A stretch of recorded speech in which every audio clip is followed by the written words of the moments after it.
Bismillahirrahmanirrahim. Assalamualaikum warahmatullahi wabarakatuh. Salam sejahtera dan salam UMS Kampus Rahmah.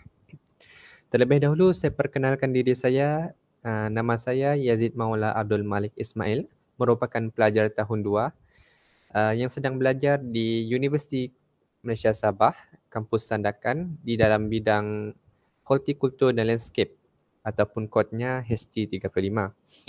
Saya juga memegang portfolio sebagai ahli jawatan kuasa kebajikan mahasiswa bagi sesi 2020-2021 di bahagian Exco Kewangan. Baiklah, pada hari ini saya akan berkongsi satu topik hangat yang selalu digembar-gemburkan pada zaman pandemik ini, iaitu yang bertajuk depresi, bukan mainan, ianya ancaman. Baiklah, tuan-tuan dan puan-puan hadirin hadirat yang saya hormati. Okey, menurut Kementerian Kesihatan Malaysia KKM dalam buklet mereka iaitu yang bertajuk Kemurungan, apa yang anda perlu tahu. Depresi atau kemurungan ini sebenarnya adalah satu gangguan perasaan seseorang yang menyebabkan seseorang itu merasa sedih berpanjangan, keletihan dan ketiadaan tenaga, cepat marah serta hilang minat dalam aktiviti harian. Pada kebiasaannya, penyakit ini akan berlarutan dalam masa 2 minggu sahaja. Dan penyakit ini boleh dihadapi oleh sesiapa sahaja, tidak kira umur, tidak kira mereka itu masih kecil, remaja, dewasa maupun orang tua. Nah, mereka tidak kira jantina juga dan juga bangsa. Dan apa yang lebih-lebih lagi pada zaman pandemik ini, penyakit ini menjadi satu penyakit yang biasa sudah ditemui kerana kita semua terkurung di dalam rumah dan bagi beberapa keluarga mereka kehilangan beberapa aspek penting iaitu kekeluargaan, kewangan, sumber kewangan, sosial dan pelbagainya. Baiklah, penyakit bernama depresi ataupun kemurungan ini pada dasarnya dikatakan hanya berlarutan sehingga 2 minggu. Akan tetapi bagi beberapa kes berat, penyakit ini boleh dihadapi oleh seseorang itu sehingga berbulan-bulan lamanya ataupun bertahun-tahun lamanya. Jadi, apakah sebenarnya punca ataupun penyebab bagi depresi ini berlaku? Dia ada dalam buklet ini, dia ada menyatakan 3 aspek yang kita boleh teliti. Baiklah, yang pertama adalah daripada aspek perubatan, yang kedua aspek diri, yang ketiga aspek persekitaran. Baiklah, di dalam aspek perubatan, sebenarnya ubat-ubatan ini juga boleh menjadikan seseorang itu menghadapi kemurungan. Akan tetapi untuk pengetahuan semua, tidaklah semua ubat yang disyorkan boleh menjadikan seseorang itu menghadapi kemurungan. Dan dijelaskan lagi, hanya sesetengah ubat bagi penyakit darah tinggi sahaja boleh menyebabkan seseorang itu menghadapi kemurungan. Okey, dari aspek diri pula. Dari aspek diri ianya banyak sikit. Yang pertama adalah perubahan kimia yang terdapat di dalam otak, iaitu ketidakseimbangan kimia. Yang seterusnya, ianya penyakit depresi atau kemurungan ini boleh didapati melalui keturunan, bakal keturunan kita sendiri.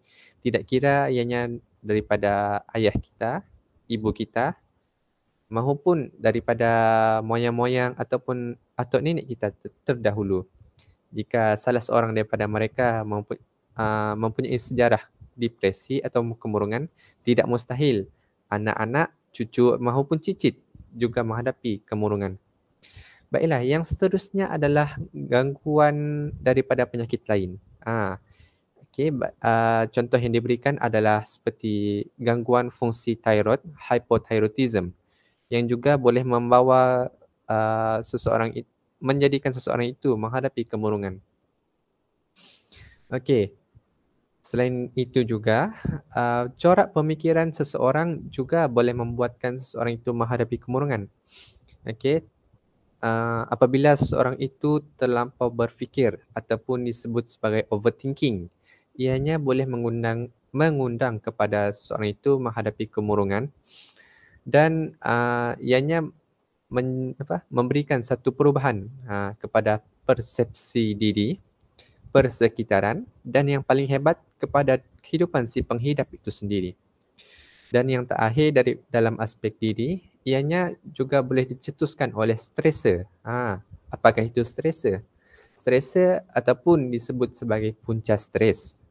Yang menjadi salah satu batu loncatan untuk membolehkan seseorang itu menghadapi kemurungan. Tapi ianya boleh dibendung dari awal. Okey. Bagi aspek persekitaran pula.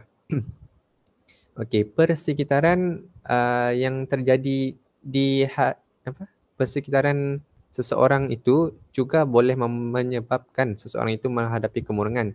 Iaitu contohnya seperti peristiwa hidup ataupun kekurangan sokongan keluarga dari aspek sosial.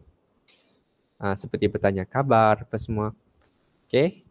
Yang seterusnya adalah disebut sebagai kehilangan orang ataupun haiwan yang tersayang. Juga membolehkan seseorang itu menghadapi stres yang melampau sehingga terjadinya depresi. Okey. Okey, kalau kita perhatikanlah, okey, pendengar-pendengar dan juga penonton sekalian, kalau kita perhatikan daripada aspek-aspek yang telah saya jelaskan tadi, tanda-tanda ataupun gejala-gejala depresi pasti sudah ada dalam bayangan dalam fikiran kita kan. Jadi ianya boleh dilihat daripada tahap kesedihan seseorang itu sebenarnya. Kesedihan ataupun kekosongan seseorang itu dilihat seakan-akan lebih lama dan membuatkan diri seseorang itu menghadapi masalah yang lain. Bukan itu sahaja, seseorang yang mengalami depresi selalunya akan cepat merasa letih dan tidak bertenaga seperti yang saya jelaskan di dalam pengenalan sebentar tadi. Okey, pesakit ini juga pesakit ini juga kehilangan hobi atau peminat yang sebelum ini dia sanjung tinggi dan dia selalu lakukan. Okey, dan ada satu sisi pesakit ini, mereka itu dilihat sebagai salah seorang yang introvert. Ataupun dilihat seakan-akan pasif sehingga kan mereka ini menjadi kaku dan gelisah. Selain itu juga mereka yang mengalami depresi ini sering mengalami perasaan pesimistik. Pesimistik ataupun disebut sebagai mudah putus asa dan menjadi seorang yang sangat-sangat cepat bersalah. Okey, menjadi seorang yang sangat cemas dan juga terlampau fobia terhadap sesuatu. Okey, dan mereka ini juga merasakan diri mereka itu tidak berguna sehingga kan ada segelintir daripada mereka melakukan percubaan bunuh diri disebabkan mereka ini mereka tidak merasa diri mereka itu sesuatu fungsi, tidak kiralah terhadap keluarga, masyarakat maupun yang mereka perlukanlah. Okey. Dan perkara ini jika tidak dipantau akan terjadinya kes bunuh diri. Okey. Dan itu daripada satu sudut pesakit. Dan di sudut satu lagi, mereka ini bersikap agresif pula. Macam mana agresif mereka tu? Okey, mereka ini mereka ini tidak duduk diam dan mereka ini mempunyai personaliti sangat sangat mudah untuk marah walaupun kesalahan yang dilakukan oleh seseorang itu ataupun kesalahan yang dilakukan oleh diri dia sendiri adalah sangat-sangat kecil.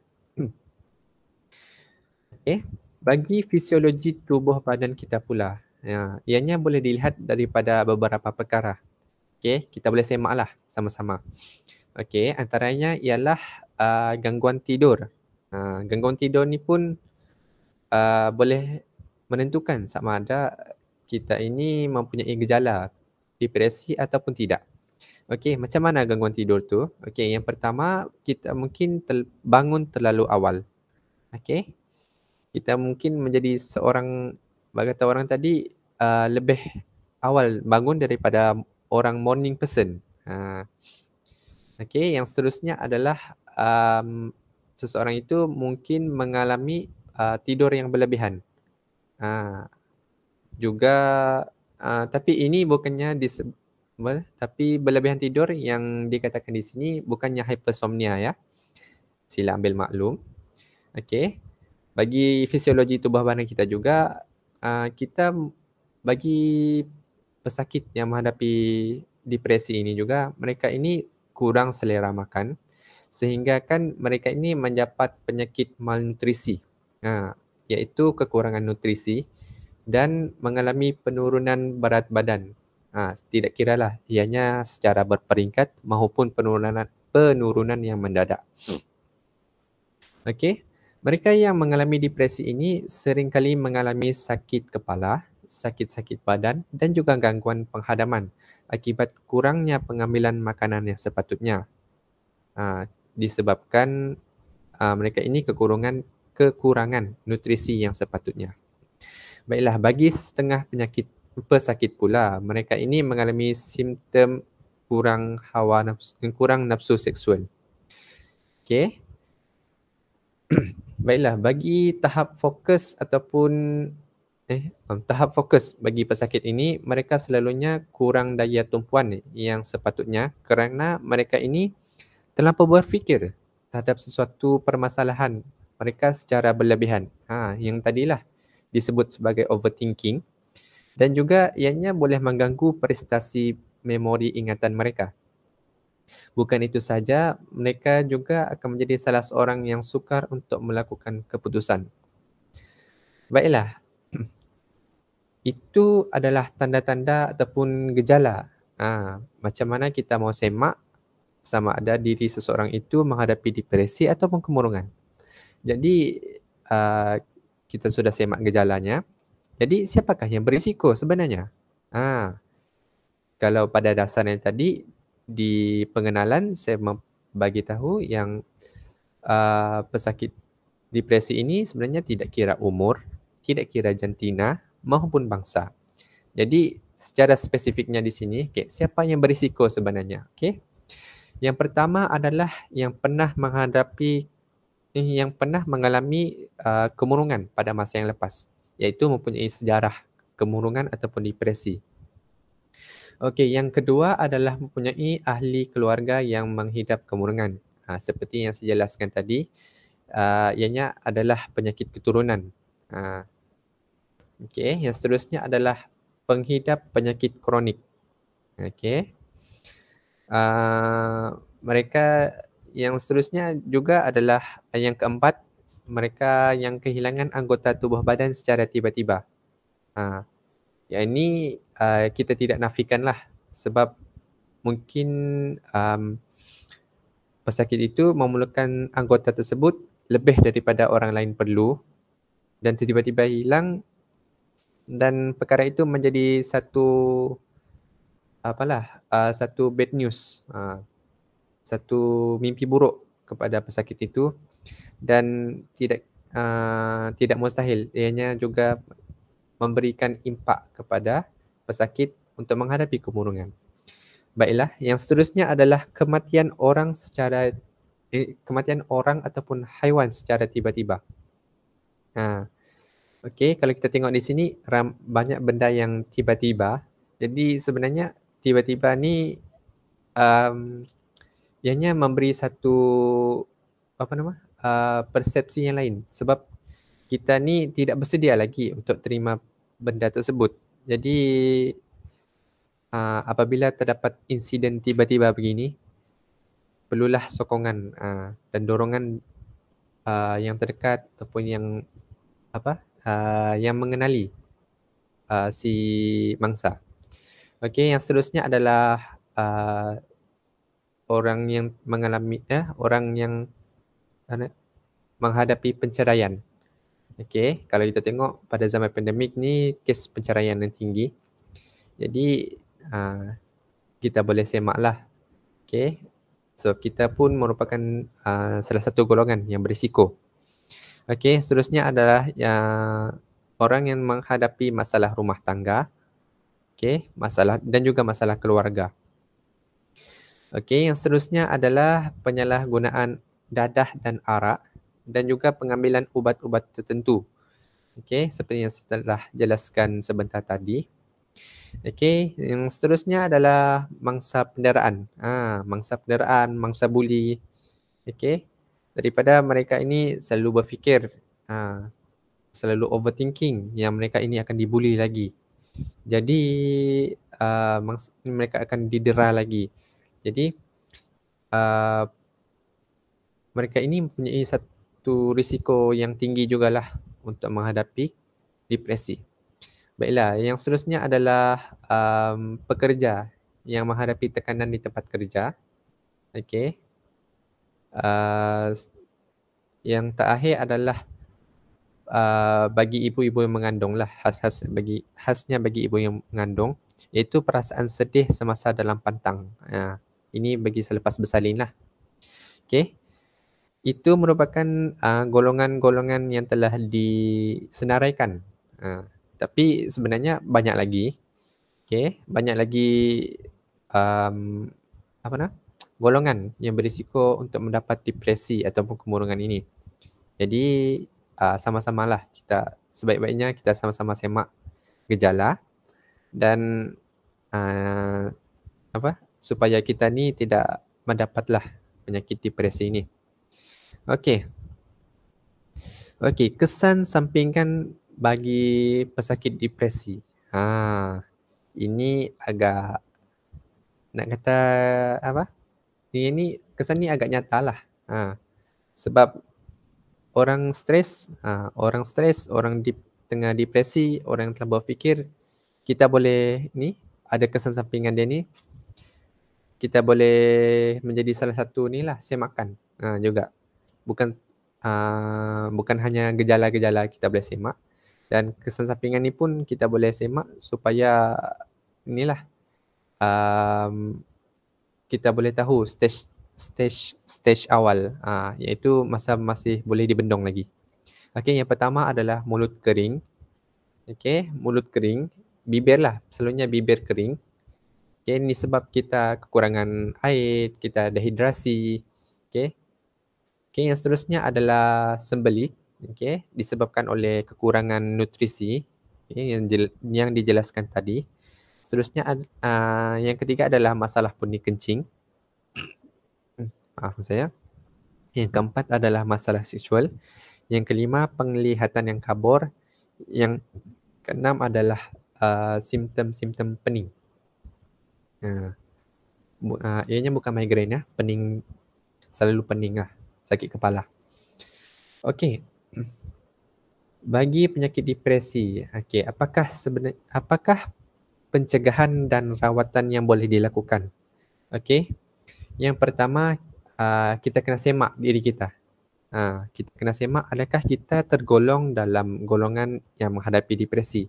Jika ada simptom-simptom yang seperti saya jelaskan tadi, jadi kita kena berhati-hati. Kita boleh cek kaunselor. Okey, kita boleh ambil ujian depresi. Okey, ianya percuma. Jangan risau, ianya percuma untuk mendapatkan khidmat kaunselor yang sepatutnya. Okey, bukan itu saja, kita perlu semak penyakit-penyakit yang ada pada diri kita juga. Bagi yang sihat walafiat, tidak apalah. Okey, mungkin kita boleh hanya semak kepada gejala-gejala ataupun mengambil ujian depresi. Yang seterusnya adalah patuh kepada ubat-ubatan dan rawatan susulan. Yang ni bagi yang kes sudah berat sikit lah, yang sudah mengalami antidepresi, yang sudah mengambil ubat-ubatan seperti antidepresi. Okey. Ianya pesakit ini perlu patuh kepada ubat-ubatan ni supaya mereka ini tidak mengalami depresi yang teruk. Okey. Yang ketiga adalah menjadi seorang yang lebih bertenang, lebih bersabar dan dan sentiasa bersikap positif. Okey, yang keempat khasnya untuk keluarga-keluarga, okey, para orang yang mencari duit, okey, orang yang mencari nafkah. Okey, kita kena rancang kewangan kita. Supaya kita tidak mengalami hutang yang banyak, okey, hutang yang banyak, bebanan kewangan yang terlampau tinggi, okey. Yang seterusnya adalah mengamalkan gaya hidup sihat. Kita kena mengambil makanan yang lebih bernutrisi. Okey, seperti di dalam piramid makanan, kita boleh follow lah yang telah dikeluarkan oleh KKM. Kita boleh ikut flowchart macam mana kita mengambil makanan yang sihat. Dan juga mengamalkan bukan saja diet yang sihat, malah aktiviti harian yang sihat. Seperti bersenam, beriadah, berekreasi. Okey. Yang keenam adalah menyertai aktiviti yang membuatkan kita rasa gembira. Ini bagi sesetengah pelajar ataupun student universiti, mereka akan sebut sebagai self reward. Di mana mereka mereka akan membuat aktiviti gembira seperti menonton wayang, okey, bersama-sama kawan. Mungkin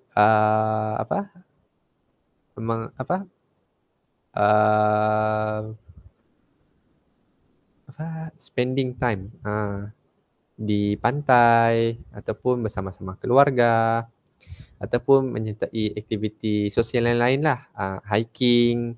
Itu pun kalau perkara itu membuatkan kita bahagia, ya, kita boleh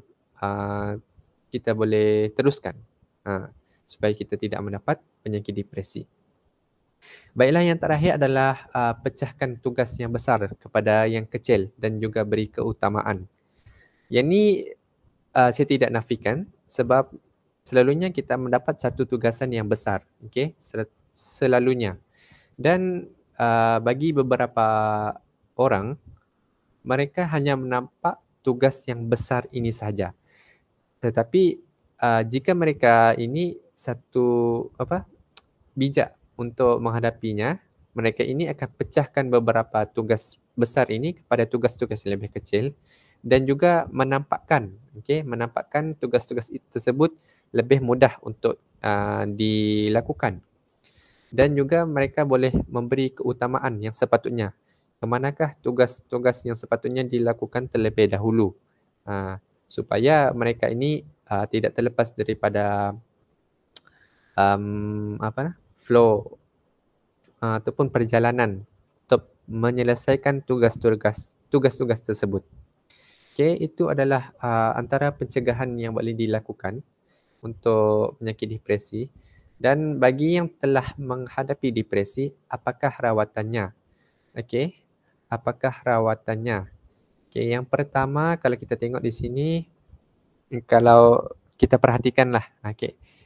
Okey, yang pertama tiada lain yang ni juga terkenal, selalu kita dengar, iaitu ubat antidepresan. Okey, ubat ni biasalah ubat antidepresi lah tu.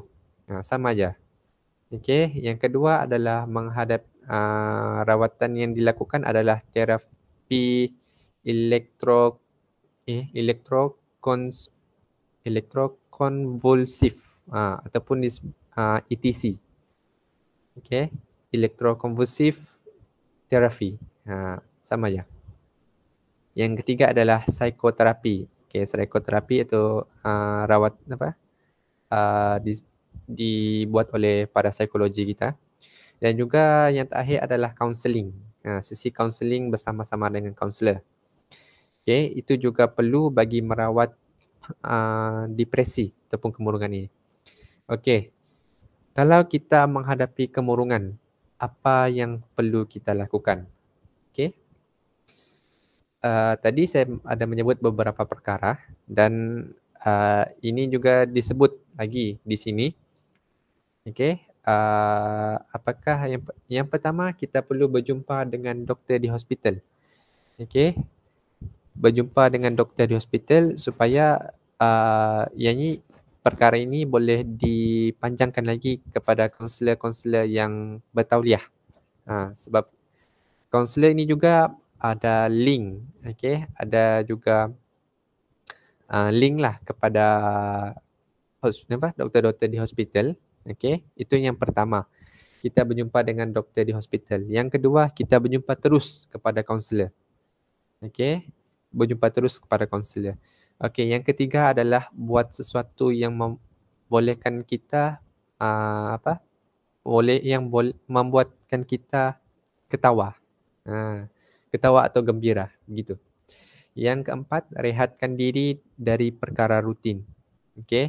Yang ni nampak simple, nampak mudah, tapi sebenarnya rehat itu juga salah satu cara untuk kita mengurangkan depresi kepada diri kita.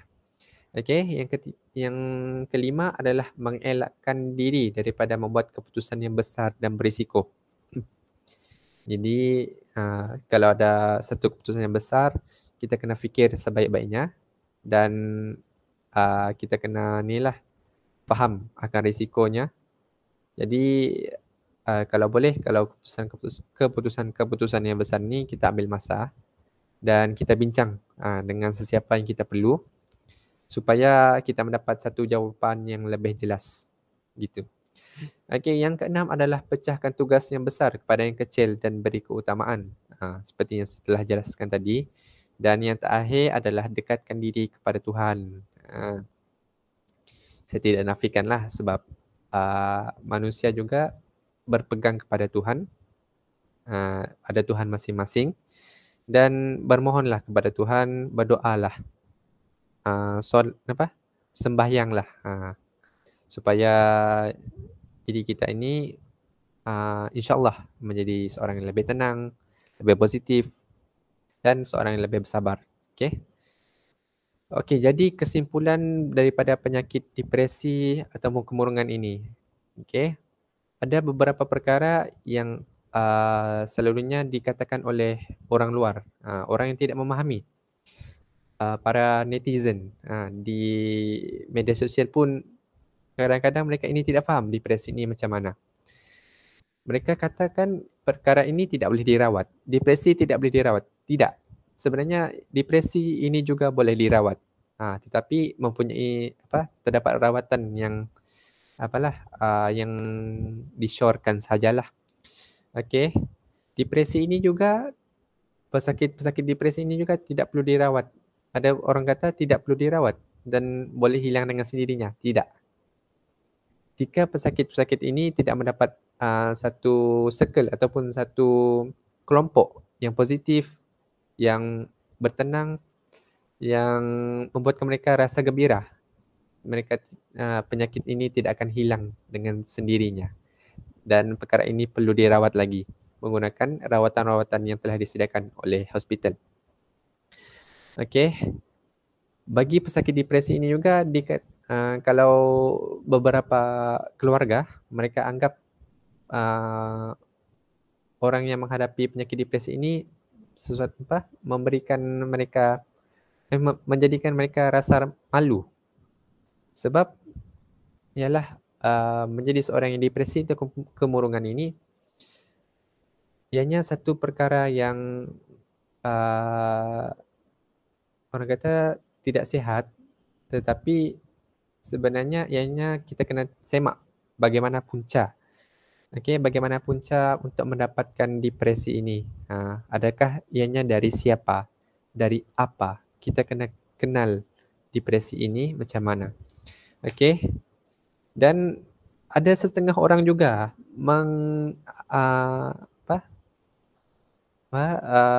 memberitahu bahawa orang yang menghadapi depresi ini sebenarnya adalah seseorang yang punya karakter yang lemah.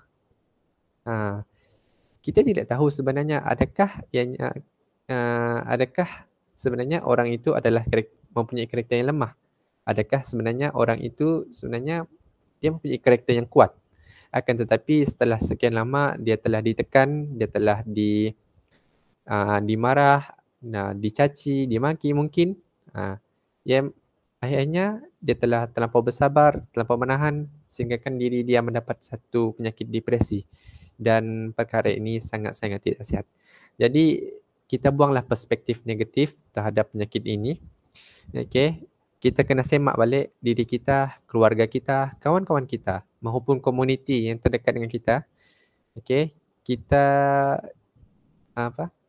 semak supaya mereka ini tidak menghadapi depresi, kerana apabila salah seorang telah menghadapi depresi, ianya sukar, sukar untuk disembuhkan kecuali dengan kelompok yang positif, dan kita kena jaga komuniti kita supaya tidak mendapat penyakit depresi, terutamanya khasnya pada zaman pandemik ini, di mana banyak orang telah kehilangan banyak benda. Kita kena bagi satu moral support yang hebat pada mereka. Jadi itu sahajalah daripada saya. Terima kasih atas terima kasih kerana sudi untuk mendengar, sudi untuk menonton. Jadi akhir kata daripada saya, depresi ini ianya adalah satu ancaman. Jadi jaga diri kita, stay safe, jaga diri kita, makan benda berkhasiat, sentiasa happykan diri kita walaupun kita menghadapi satu perkara yang besar. Dan jangan lupa kita ini mempunyai Tuhan dan bergantunglah kepada Dia. Hanya kepada Dia sahaja kita berserah segala keputusan. Wallahu a'lam. Assalamualaikum warahmatullahi wabarakatuh dan terima kasih.